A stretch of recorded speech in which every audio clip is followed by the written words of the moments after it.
اللہ تعالیٰ کی کرسی. اب دیکھیے نبی کریم صلی اللہ علیہ وسلم نے ارشاد فرمایا کہ ساتوں آسمان. اب ذہن میں رکھیے کہ آسمان کا کتنی بڑی مخلوق ہے آسمان, کتنے آسمان ہے, کتنی دوری ہے, کتنا موٹا آسمان, ٹھیک ہے.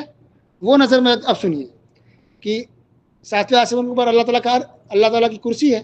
اس کرسی کا عالم کیا ہے وہ دیکھیے. تو کرسی کے بارے میں نبی کریم صلی اللہ علیہ وسلم نے ارشاد فرمایا ساتوں آسمان, 1 2 3 4 5 6 7 7 آسمان ہیں. تو ساتوں آسمان کرسی کے مقابلے میں ایسے ہیں جیسے 7 درہم کسی ڈھال میں رکھ دیا جائے. ڈھال مطلب جب پہلے جنگ ہوتی تھی تو لوگ ڈھال استعمال کرتے تھے دشمن کے وار سے بچنے کے لیے. اس کو کہتے ہیں ڈھال, جو بڑا ہوتا تھا باقاعدہ ایک صحن کی طرح, ایک بڑے پلیٹ کی طرح. آپ لوگوں نے دیکھا ہوگا وہ چمڑے کے بنتے, زیادہ لوہے کے بنتے ہیں.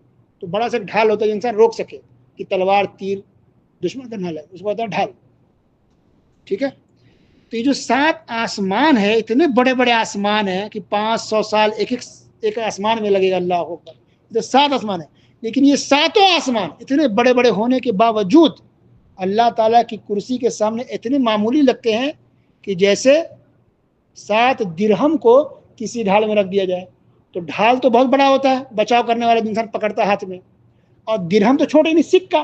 درہم یعنی جو پیسے, کرنسی جو ہم سکہ استعمال کرتے ہیں, کتنا چھوٹا ہوتا ہے. 7 سکہ اگر کو رکھ دے کسی کے ہاتھ میں, کسی کے جیب میں, پتہ نہیں چلتا ہے.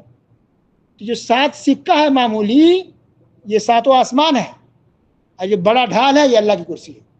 یعنی اتنی بڑی اللہ کی کرسی ہے, اتنی بڑی اللہ کی کرسی ہے کہ آسمان اتنا بڑا لمبا چوڑا ہونے کے باوجود یہ ایسے دکھتا ہے اللہ کی کرسی کے سامنے کہ جیسے کہ 7 درہم اور 7 سکے ہوں بس.